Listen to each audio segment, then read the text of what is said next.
Hello, everyone. Thank you for coming to our So You Want to Be an Athlete panel, where we have a bunch of different college athletes from Binghamton University here to answer some questions you might have. And I'm going to turn it over to Lucas. So, hi everybody. My name is Lucas Arzan. I'm currently a senior at Binghamton University, and I represent the men's soccer program. So before getting into the program for today, just to give a little background, I was speaking with Brianna, and we wanted to do a program for the kids here at the program. And I figured that an athlete panel would be very beneficial just because as an athlete going through the college process, I felt like I didn't have a lot of guidance and a lot of like prior knowledge from other athletes that already were in college and already kind of went through this whole process. So I figured that, this can be an educational event where, we can kind of shine light on our college experience and, just dwelling into how we went through the recruiting process. So here I have three of my friends from Binghamton University, and I'll let them introduce themselves. I'll go first. Hi guys, my name is Peyton. I represented the women's basketball team at Binghamton. I went there between the years of 2016 and I graduated in May of 2020. And kind of to give you an update of where I'm at now, I've obviously been graduated for a year. So I currently work for Comcast company in their HR department. I work on their talent acquisition team, hiring and onboarding new candidates, which I also graduated with a human development degree. So I did human resources as my senior practicum as well. So it's kind of where I wanted to be, and I'm excited to get into it today. I guess I'll go next. So hello, I'm Chris Stamper. I graduated this past May 2021, and I graduated with chemistry degree. I was Lucas's teammate on the men's soccer team and played all up until COVID with him. And then I disqualified for the last season, basically.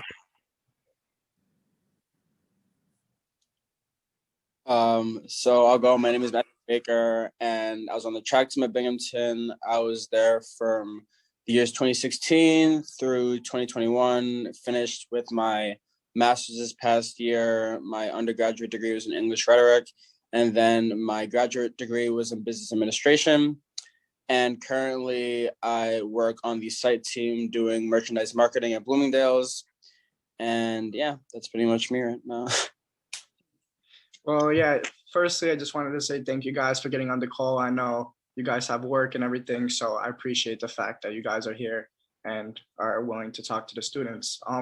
So I think we should just dive into it. I kind of first wanted to speak about your guys' high school experience with the sport, both academically and, athletically. How did the sport influence you and the recruiting process through high school? So if you guys can kind of, just give a little history on before you went to college, how did athletics impact your academic life in high school? Whoever wants to go first. I'll go first. So I come from a small town in Michigan, and I played both basketball and volleyball in high school, and I was being recruited for both in college. So that kind of comes with certain expectations and a very regimented schedule. So I think sports and academics for me really went hand in hand, because your coaches have certain expectations of you to achieve academically. And especially once you start getting recruited from college coaches and you start getting attention that way, they have expectations as well, like as far as applying to get into school and making sure your grades are up to par with the school. And that was one thing about Binghamton that I spoke with some of my fellow colleagues and they struggled with about Binghamton, was because the academics are so high. And I know that some people had to retake their SAT or ACT multiple times to get into that school because they didn't really try as hard the first time. So I felt like that was something that I really was like drilled into me about the recruiting process, was ensuring that I put as much effort into my academics as my athletics, because you can't have one without the other. And I guess for you, coming from Michigan, how was it looking at schools? Was Binghamton the only school you're looking at? How did you go about selecting schools when the time came? Yeah, my entire recruiting process and decision process was not at all how I ever would have expected it to go. Like I said, I was being recruited for both basketball and volleyball since I was a freshman in high school. So I was like 13, 14. So it was pretty overwhelming and stressful. And so I kind of tried to find a way to put some kind of like barrier or filter out some schools as just a way, an elimination process. And at the time, what I decided was I actually told myself I didn't want to leave a 3 hour radius of where I was from in Michigan. So any school that came to me from either sport, if it was more than 3 hours away, I pretty much like ignored them. Which looking back on it, it's definitely something I would have redone. But it ended up working out in my favor just because for some reason the Binghamton basketball program was just kind of harassing me and they wouldn't leave me alone. I told them I really wasn't interested. Thank you. But they really, like I said, just would not leave me alone. So finally they flew me out for a visit and I stayed overnight and I walked campus. And ironically, because I was so busy with campus visits, the time I visited Binghamton was the 1 week in between summer sessions where there's not a single person on campus. There's no staff on campus. I didn't meet a single teammate. But I really do believe that it's true what they say. Like once you get that feeling and you know what feels right, just to go for it. So I remember my coach had offered me at dinner and she offered me a full ride scholarship and I just sat with it. And like 4 seconds later, I accepted it and I committed to go to Binghamton I had other offers and I was pending on them, weighing out my options. And I just blurted out and accepted it because it felt right. And I remember we went back to the hotel after dinner and I was like, I don't know what I just did, but I committed with it. And I had an amazing 4 years at Binghamton and it was an incredible journey for me. But it is interesting how the one thing that thought I wanted was to be within a 3 hour radius of my hometown. And I ended up moving 8 hours away and barely saw my family, but it was a really big growth experience for me. So it worked out. Yeah, no, that's awesome. How about Stanford Burbaker? I know you guys played different sports, but was the process similar recruiting to Binghamton? I can definitely say mine was different. So my whole entire high school career grades were easy for me and everything. I was always a bright student. So I mostly just focused all my time on playing soccer, and I played club ball all the way up until my senior year of high school. And then I joined a U.S. Developmental Academy team with Lucas out of Westchester.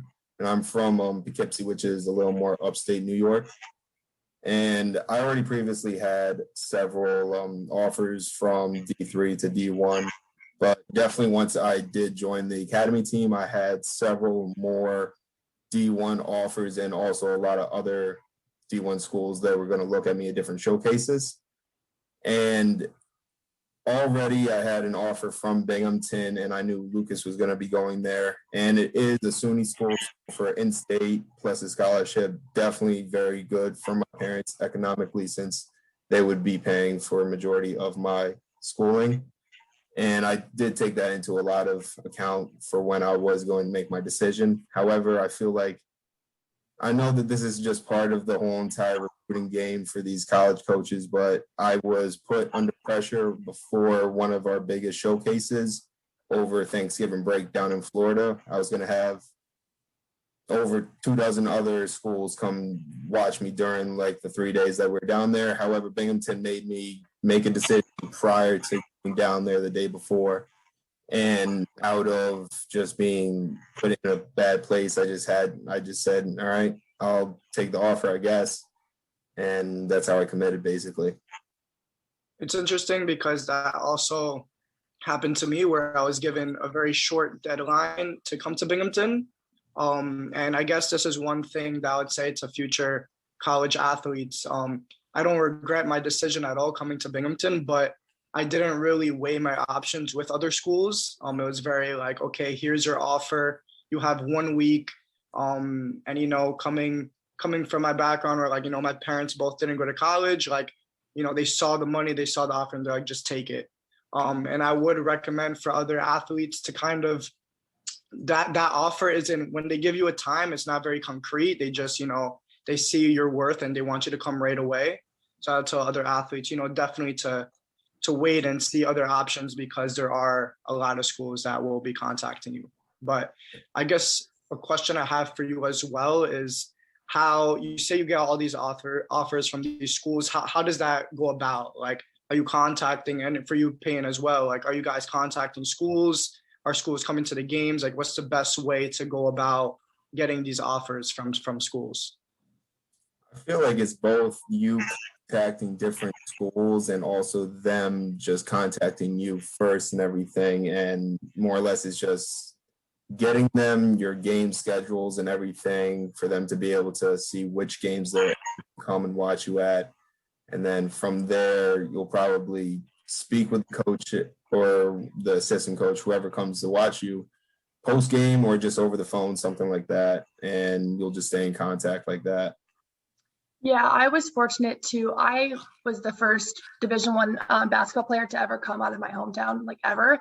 And so the recruiting process, I really didn't have a lot of guidance for. However, I was lucky that my basketball coach played college sports, and so he was a really big like mentor for me.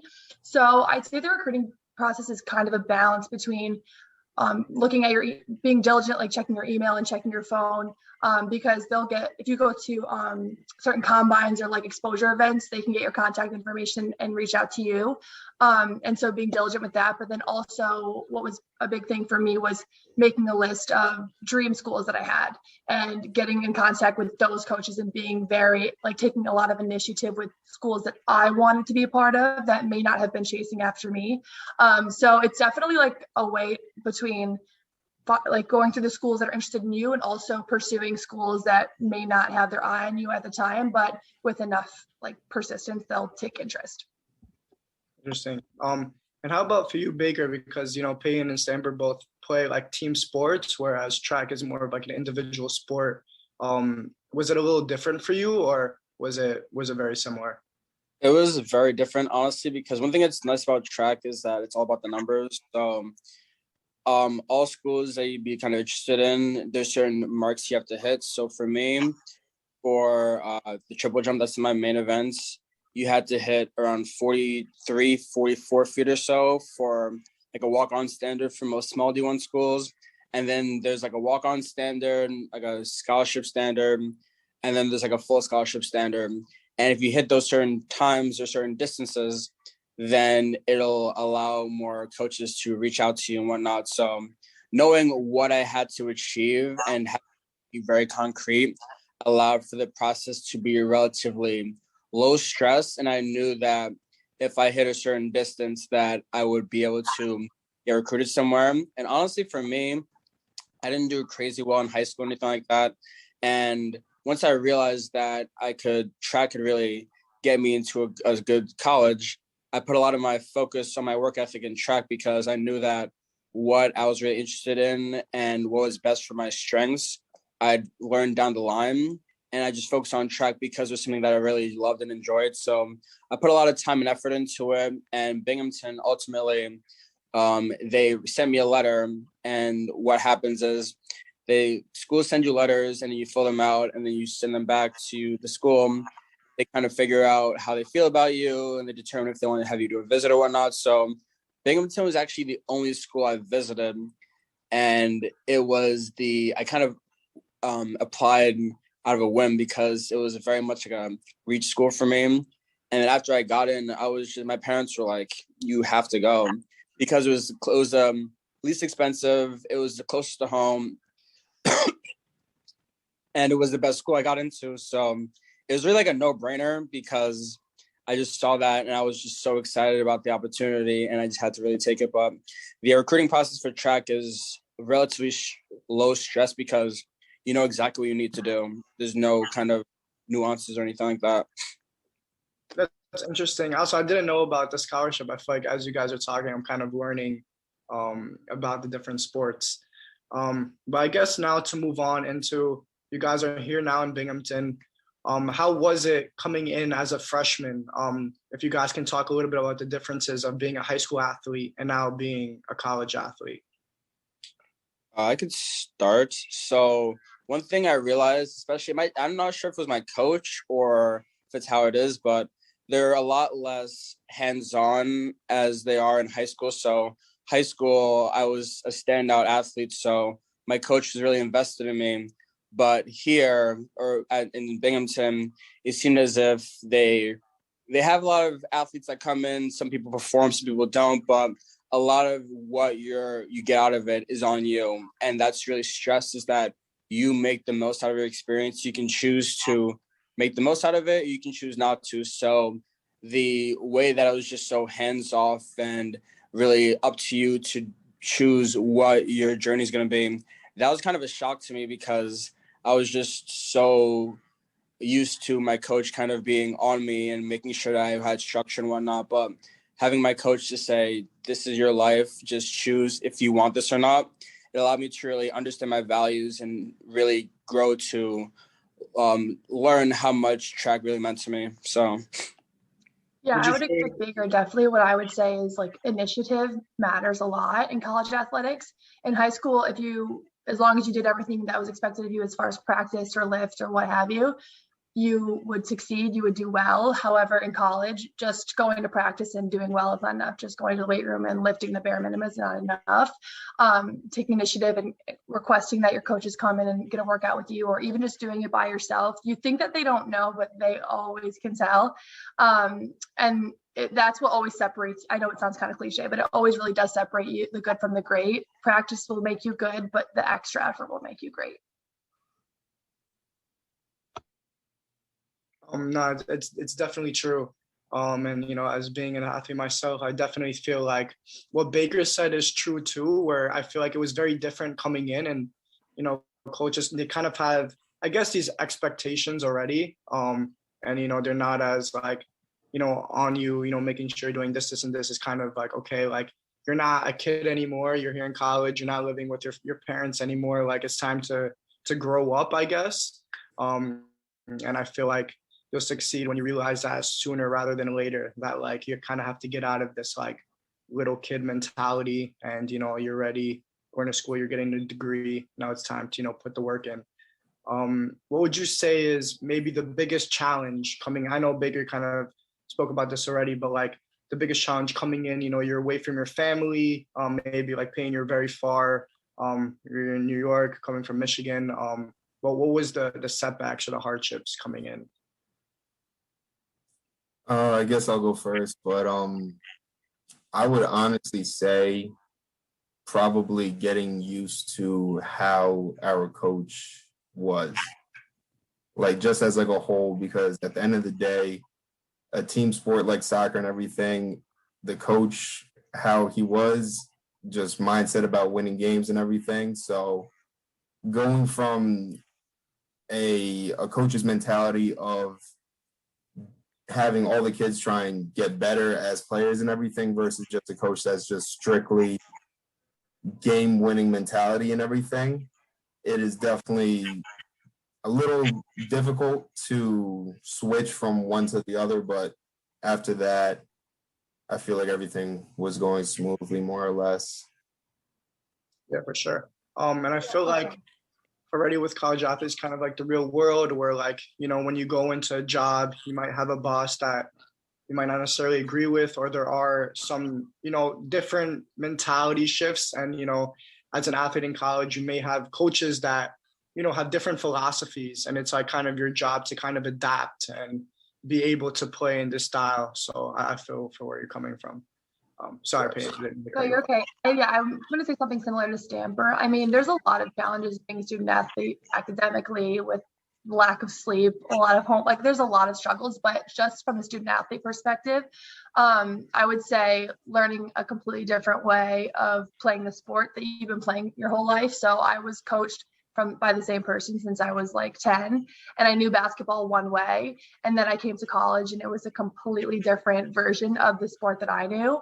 So adjusting to that, and also finding a way to play with all these different players that knew basketball in their own way, was a challenge at first. But once you really I'd say after your first year, you really start to like get the hang of it and understand, and then it was okay. But the first year was definitely a struggle of like relearning the sport in a way. Mm. How about you, Baker? Was there any differences in track once you got to Binghamton?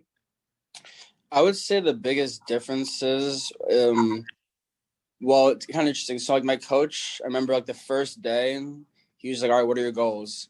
And I was talking to him about like school and whatnot, and he was just like, "I'm your coach, I'm not your advisor."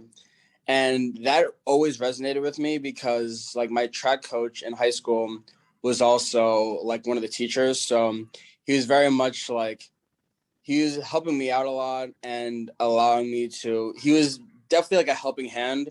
But one thing that I kind of realized early on is that our coach he gets a lot of views in the sense that like he could very well get another really good triple jump recruit that could perform better than I do if I choose not to make the most of my time. So it really allowed me to kind of change my perspective and make it something that I had to kind of ask myself, like, how much do I really want this? And it was a little daunting because I was just kind of had my hand held for a long time, but that kind of comes with like the maturity and transitioning into being more, having a better relationship with like the sport and whatnot, and understanding like the value you kind of have with it. So just having him be so much like, I'm your coach and that's about it.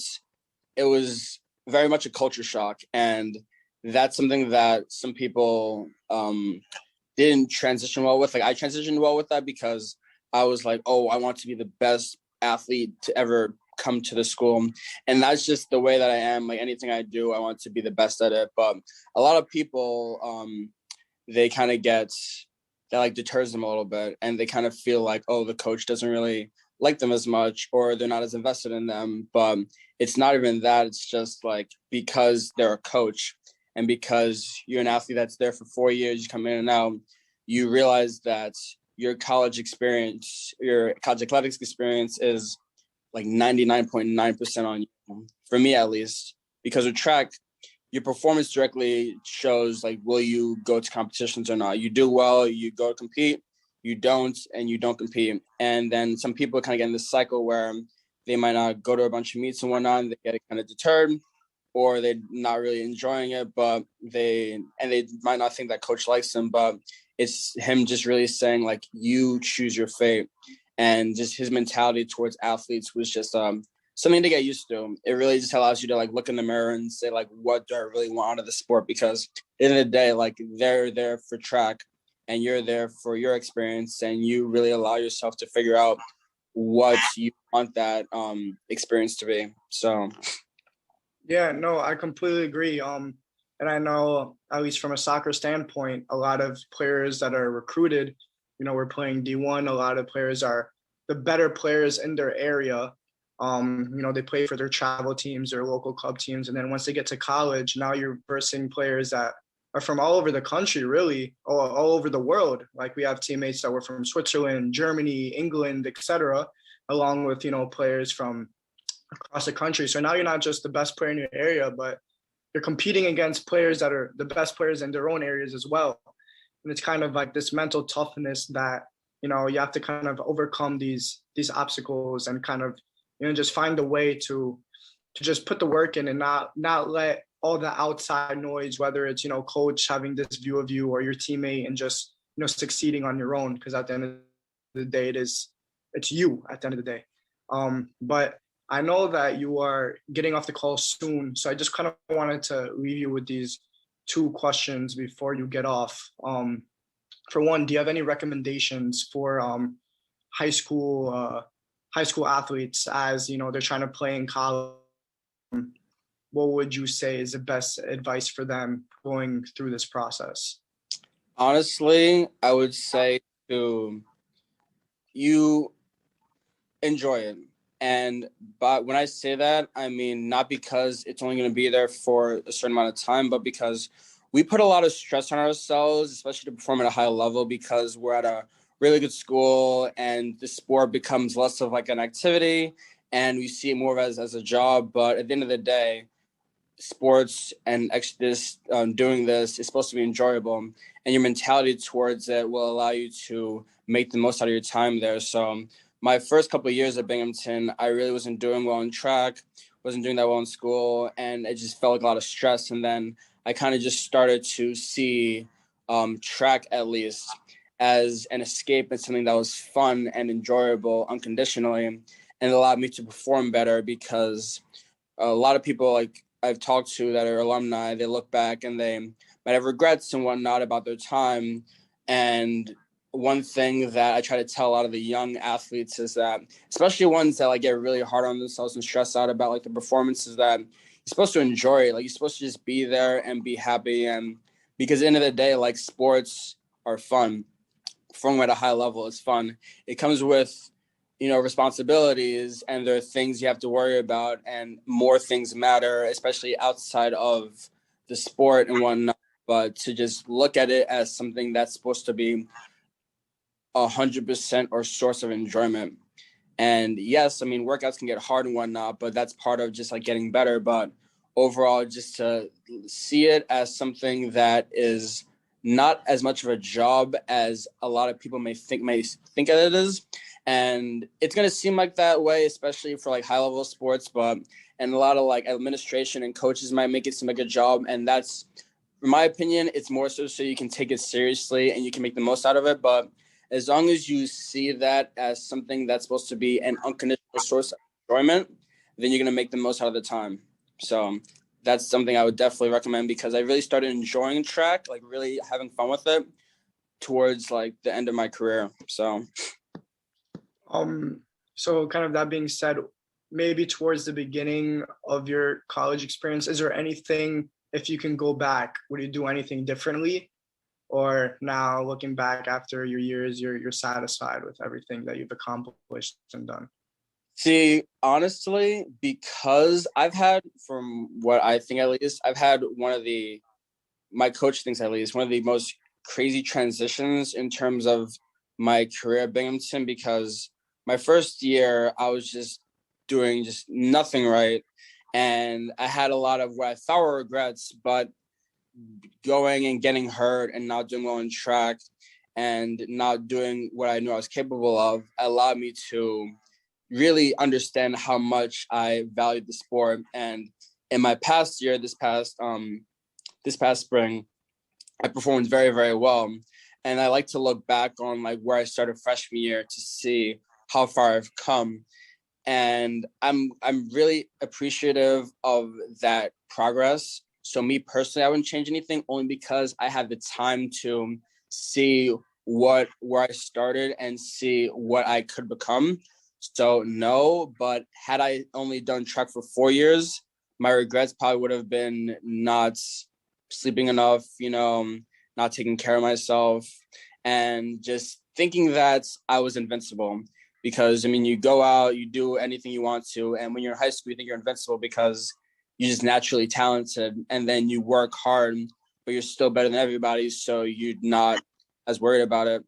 But had I only had 4 years of track instead of 5, I definitely would have just taken care of myself a lot more, and really sat with myself and like tried to have that conversation about like, what do I want out of this sport? And if it's not something that, in my opinion at least, if you don't see your sport as something that is not a source of 100% enjoyment, then it's not something that I think might be best for you. Because some people, they come in, they might love it, then they stop after a couple of years, and it ends up being better for them because they're in a better space mentally, physically, emotionally. But you have to understand that your relationship with the sport is something that has to be positive. It shouldn't ever be negative.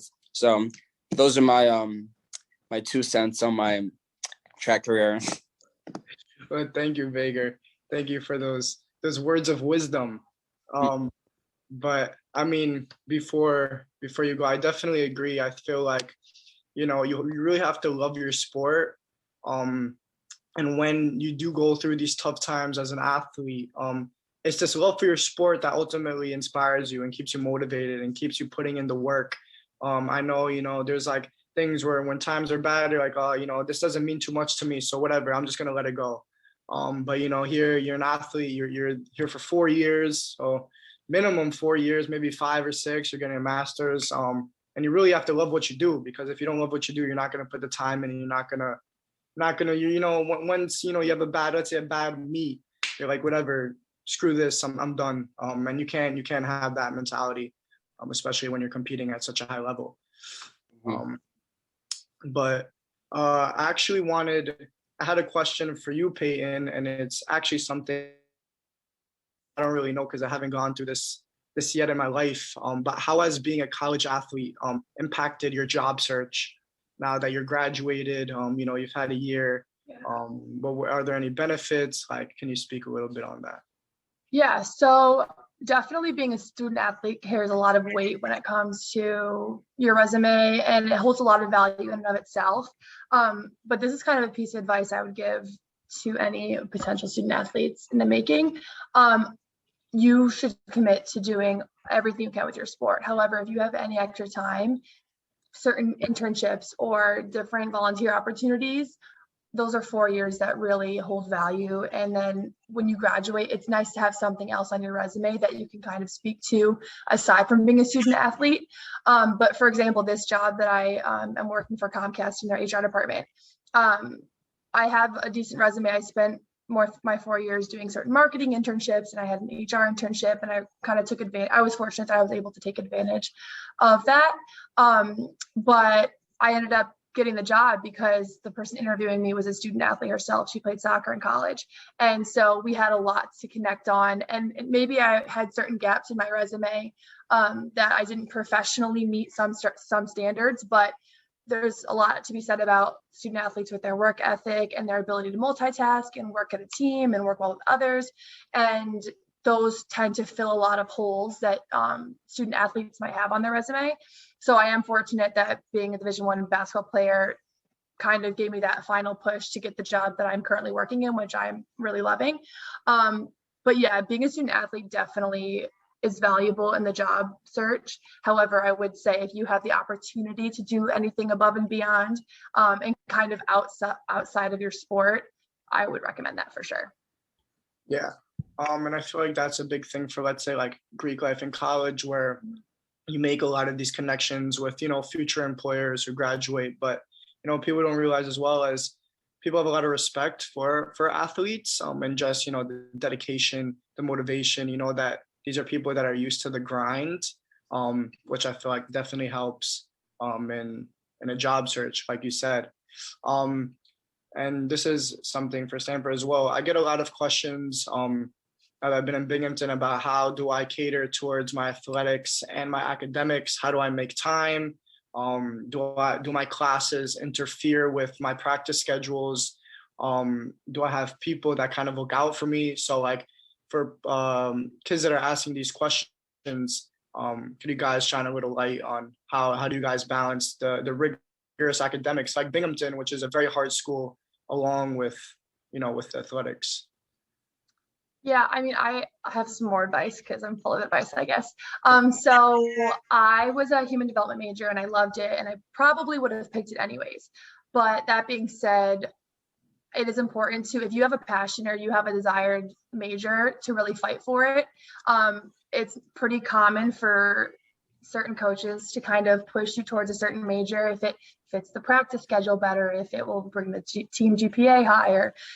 So we had certain people who came in to be engineers and then kind of got forced into majors they may not have wanted, because that's kind of a little bit of how the game goes. So if you have a passion and you really want to go for it, I would recommend committing to it and sticking to it, because there will be a lot of times where practice might conflict with class, and it's important to fight for class and make that a priority, because at the end of the day, all things aside, you're there for school. So that's one thing I would say. But the whole balancing the student athlete academic life is a lot. Bus rides until 2 a.m. You're probably going to be doing your paper that you didn't get to work on all week. Those rides, that's for sure. Everyone kind of knows how it goes, and your fellow teammates are always willing to help as well, and any way that they can, if they have advice or if they take the class before and have some kind of extra knowledge.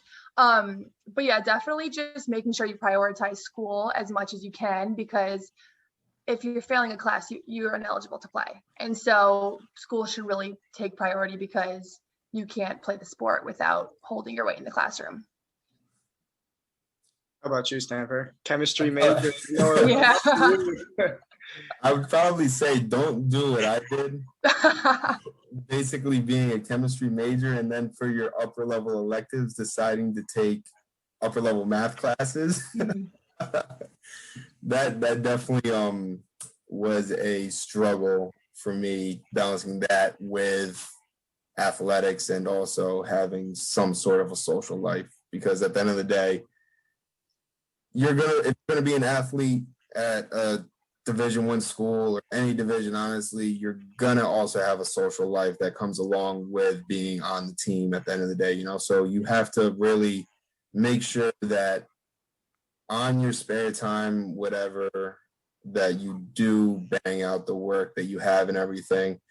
And me personally, I had to leave practices early numerous years, like leave practice, like show up to practice a little late, miss some practices in general to make up chemistry labs that I missed for games, because at the end of the day, you have an away game and you're going to be missing some sort of classes for the days that you're traveling. You got any sort of quizzes, exams that you're going to be missing. You're going to have to either try and do it while you're on the trip or whatever, or you also have to be very in tune with being in contact with your professors and having a good connection with them, because at the end of the day, there are going to be some professors that do understand how difficult it is to be a student athlete. Then there's also going to be complete other side of the spectrum that they don't care.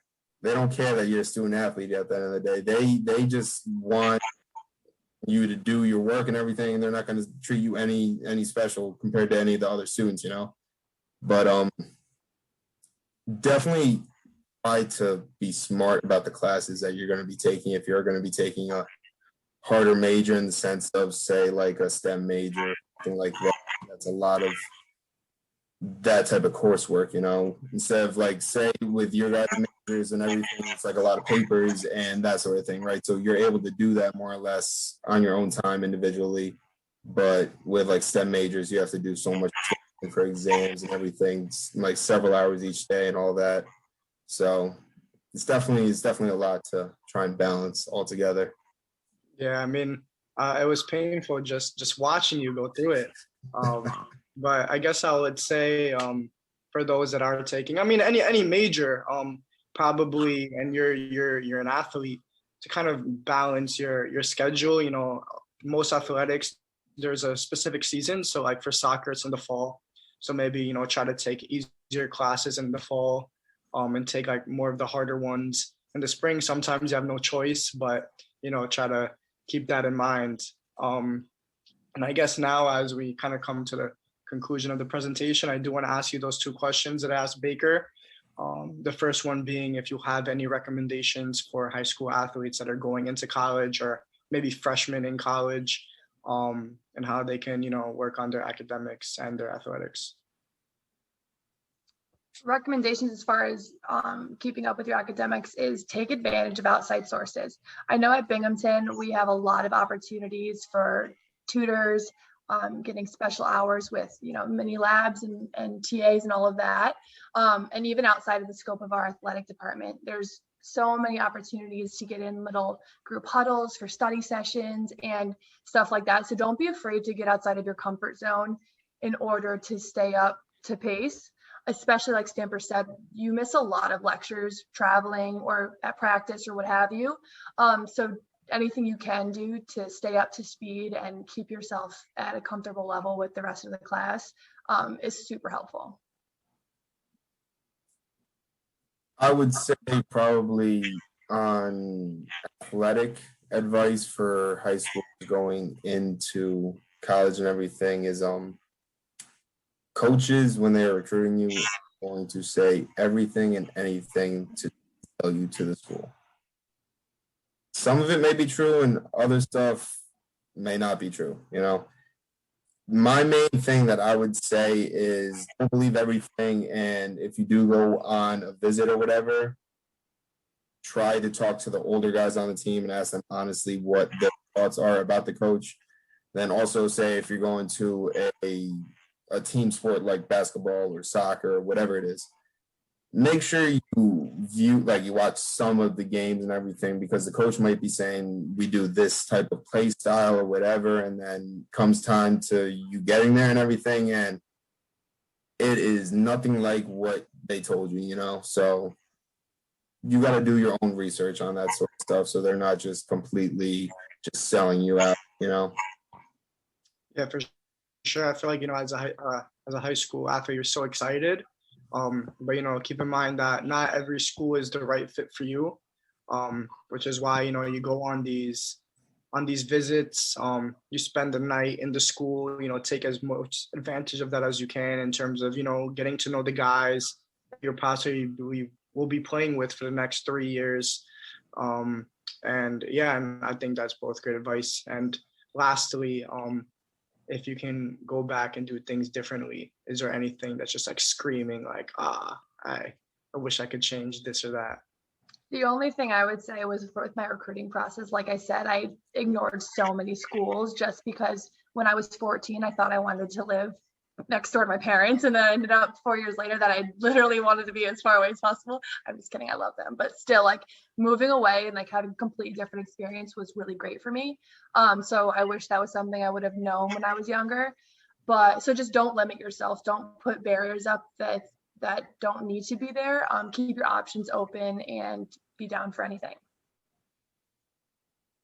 How about you, Stanford? So academically and social life, no, I don't want to change anything. I had a great time, my 4 years and all that, except excluding this past year and a half due to COVID and everything. It was definitely a bummer that we ended our last year and a half like that, But athletically, I feel like, to be completely honest, this school probably was not my true fit, because out of the 4 years I was here and everything, I played my actual position that I got recruited as for only like 2 games. And then I just had to completely play a different position, 2 different positions for my 4 years and everything, and just learn how to do it at one of the highest levels you can play before professional in the States, And before you go on, I want everyone to keep in mind that Stanford was a starter. He was part of the captain's team. I don't want you guys to think, this kid probably wasn't that good. No, he was very good. But that's like what I was saying before. You're going to be into different styles of play, and there's so many kids that are getting recruited on different types of money that you might not, I'll let you continue, but yeah. No, honestly, that was a good point that you did bring up. I would say another big thing for going into a college for a student, like for a high school athlete, is that you should put your research into which positions on the team international players are playing in, because at the end of the day, those are going to be the players that are going to be on full rise, and the coaches are going to favor, because they have so much money put into those players, that they will most likely be starting and playing every single game in that position. If that's your position, you're going to be brought in and either play a different position, hence what happened, or you're not going to play at all until that player either graduates or gets an injury or whatever. And that's the sad truth about Division I sports. There's money plays a very big part of it too. Yeah, that's a good point that I didn't even really think about, speaking of. But yeah, like I feel like anything, there's gonna be politics, and a lot of international players, because they're coming from abroad, there's a lot of money invested in them. So if you're coming in and you're not, let's say, the star recruit, or not even a star recruit, you can be a very good player, but it's just money talks. And if there's a lot of money invested in a player, obviously they're gonna give them more chances than the other guy. But in Stanford's case, he was a very good player, so he had to be on the field regardless. But it sucks you couldn't play your position. Yeah, no, I wish I got to play with you in the midfield. But that being said, I wanted to thank you guys both for being on the call. Lucas, I have a quick question. I wanted their opinion on. Oh yeah. Go ahead. I mean, we got time now.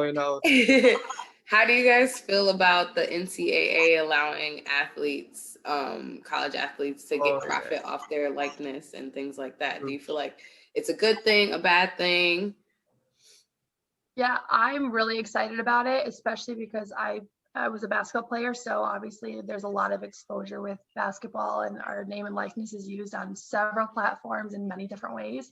And obviously I wish I got to be part of the crew that got to make money off of it. But at the end of the day, like, I just feel like it's progress forward, and I'm really happy that, we work so hard, like you said, in the classroom, but also on the field, and we put in extra work. And yes, we do get compensated for it, but with our scholarships, but I think it's a great move forward for us, for sure. And I definitely agree with you, Peyton, because like at the end of the day, you got these big tournaments like March Madness and everything, where these colleges, these broadcasters are making millions and millions of dollars, yet the students are supposedly just compensated in their several $100s worth of scholarships if they are on rides.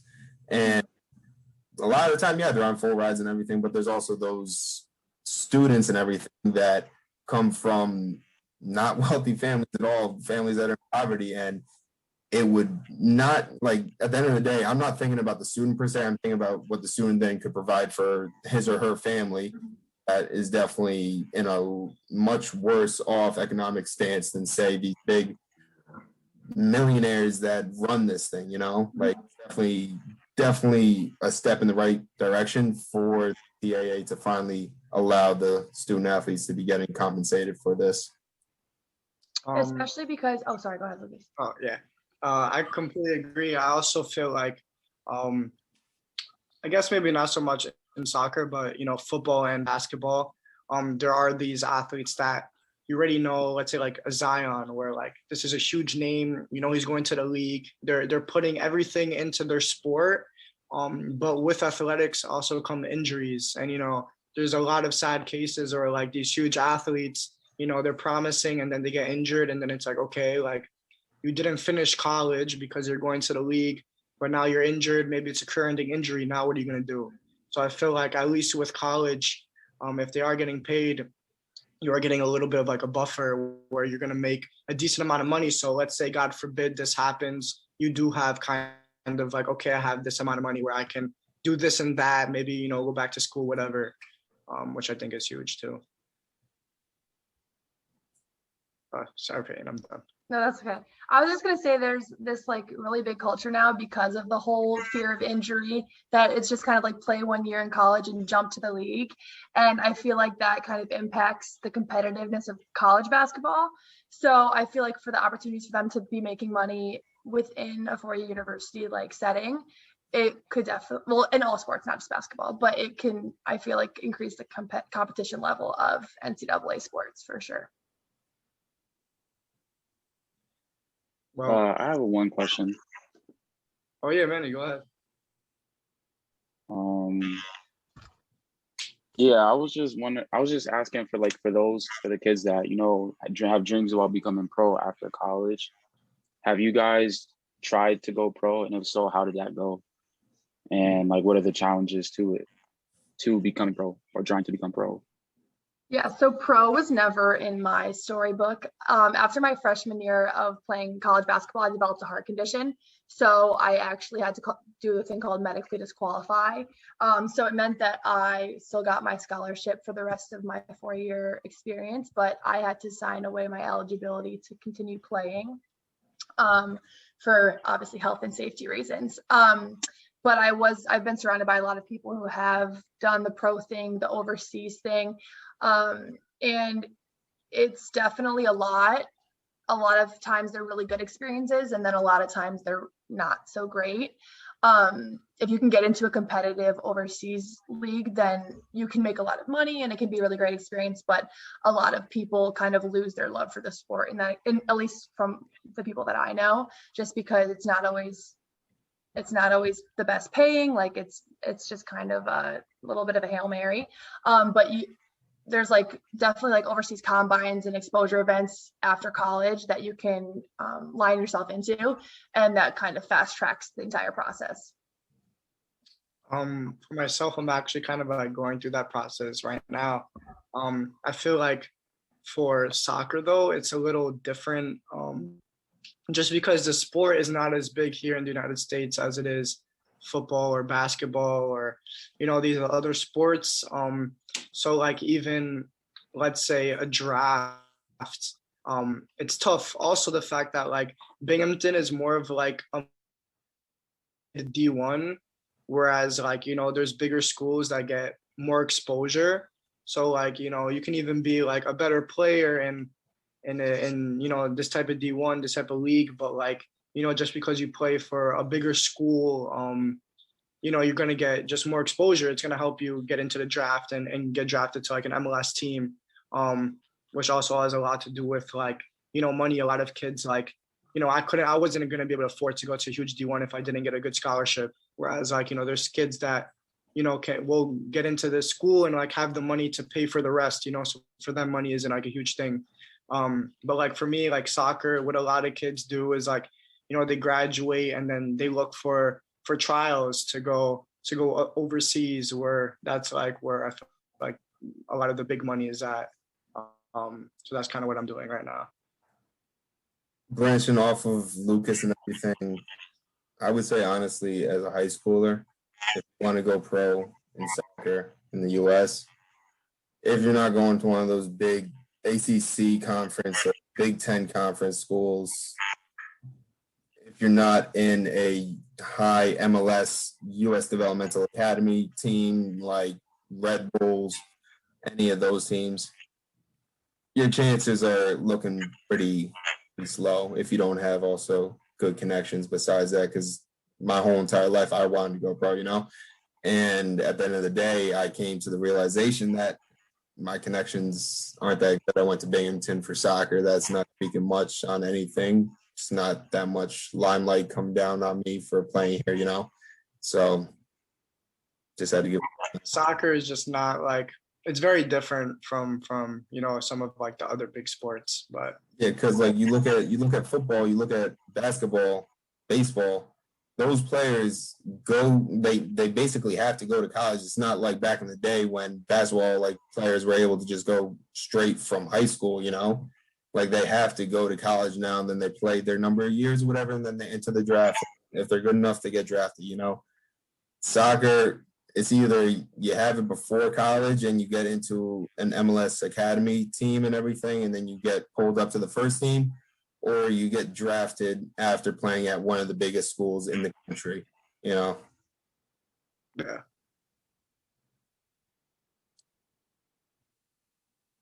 Well, yeah, so I guess that kind of wraps up the presentation for today. I want to thank again Stamper and Peyton for taking the time to get on, Baker as well, even though he kind of had to leave early for his job.